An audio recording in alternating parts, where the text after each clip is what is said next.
बाल आपके जड़ से निकल रहे हैं, यानी कि रूट से आपके बाल निकलते हैं। जब भी आप कंघा या ब्रश करते हैं अपने बालों को, आपके बाल बहुत ज़्यादा पतले हो गए हैं, ड्राई हो गए हैं, इवन आपका स्कैल्प नज़र आना शुरू हो गया है, आपकी मांग चौड़ी हो गई है, तो आपको समझ जाना चाहिए कि आप गंजेपन की तरफ जा रहे हैं।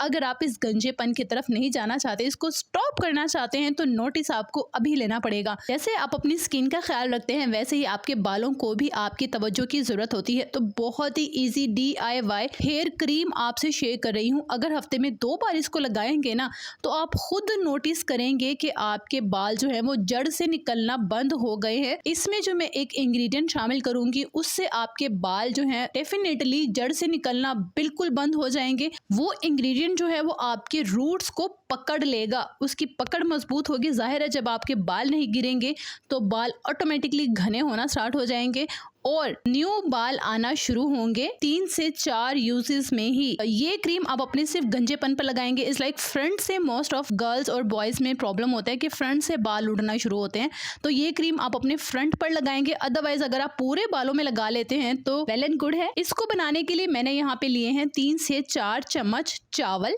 पहले इसे पानी डालकर अच्छे से धो लीजिए, हाथ से रब कर लीजिए ताकि इसके ऊपर जो केमिकल की कोटिंग होती है वो भी रिमूव हो जाए, जो इसका पानी है वो ड्रेन कर दीजिए। यानी फाइनली हमारे चावल जो हैं अच्छे से धुल चुके हैं। अब एक हम पैन लेंगे, पैन में डालेंगे 1 ग्लास पानी। 1 ग्लास पानी के साथ जो हमने चावल वॉश किए थे वो हम इसमें ऐड कर देंगे। ठीक है, ये तो हो गया एक इंग्रेडिएंट। सेकंड इंग्रेडिएंट यहाँ पे मैं ऐड कर रही हूँ आंवला। आंवला यहाँ पे मैंने 5 से 6 जो है वो बारीक इस तरह से चॉप कर लिए थे।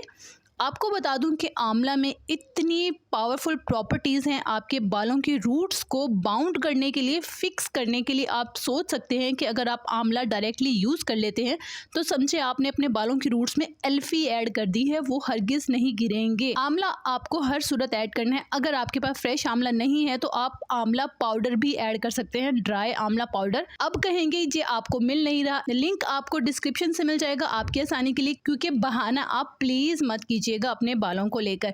आप वहां से ऑर्डर कर सकते हैं। ठीक है, 3 से 4 चम्मच आंवला पाउडर ऐड करेंगे अगर आपके पास फ्रेश आंवला नहीं है। अब आपने इस राइस को इतना सॉफ्ट करना है, बिल्कुल लो फ्लेम पर। कम से कम आपको 20 मिनट लग जाने हैं। जब आप देखें कि आपके राइस और आंवला बिल्कुल सॉफ्ट हो गए हैं, ब्लेंड करने के बाद अच्छे से स्ट्रेन कर लें, छान लें। ये हमारी स्मूथ क्रीम बन गई है, क्रीम हेयर जेल। अब इसमें हम ऐड करेंगे ऑलिव ऑयल 1 चम्मच। अगर आपके पास ऑलिव ऑयल नहीं है तो कोई भी ऑयल जो आप घर में यूज़ करते हैं वो आप इसमें ऐड कर सकते हैं।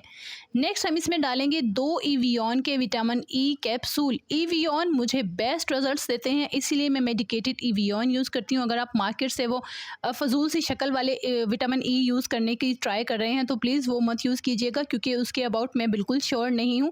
मैं हमेशा इवियन के ही इस्तेमाल करती हूँ। मिक्स करके ये देखें आपकी स्मूथ ज़बरदस्त सी क्रीम रेडी हो गई है। अब इस क्रीम को आपने अपने बालों में अप्लाई कैसे करना है, आप इसे रूट से एंड तक पूरे बालों में कवर करेंगे। अगर आप पूरे बालों में लगाने का सोच रहे हैं, अगर आप सिर्फ फ्रंट पे यूज़ करना चाहते हैं जहाँ पे आपको बाल्डनेस है, या सिर्फ मांग वाले एरिया में, क्योंकि वहाँ से आपकी मांग चौड़ी होती जा रही है, ज़ाहिर माथा चौड़ा हो जाता है तो बहुत बुरा लगता है, तो वहाँ पे आप लगा लें। अच्छे से पूरे बालों में कवर कर लें इस क्रीम से। ठीक है, कवर करने के कम से कम 2 घंटे बाद आपने हेड वॉश करना है, हेयर वॉश करना है। अगर आप रात को लगाएं सुबह करें तो वेल एंड गुड है, बहुत अच्छा है। आप ये क्रीम अपने छोटे बच्चों को भी लगा सकते हैं, क्योंकि मोस्ट ऑफ मेरी बहनें हैं जो कमेंट में कहती हैं कि मेरी बच्ची के बाल बहुत कमज़ोर हैं, वीक हैं, कर्ली हैं। तो प्लीज़ अपनी न्यू जनरेशन को भी रेमेडीज़ की तरफ लेकर आएँ, क्योंकि केमिकल्स तो ऑलरेडी हर चीज़ में मौजूद होते हैं। तो ज़रूर बताइएगा वीडियो आपको कैसी लगी, इसके रिजल्ट्स कैसे मिले ये भी बताइएगा। कोई प्रॉब्लम हो हेयर और स्किन के मुतालिक तो आप कमेंट में पूछ सकते हैं। अपना बहुत ख्याल रखिएगा और अपने चैनल का भी।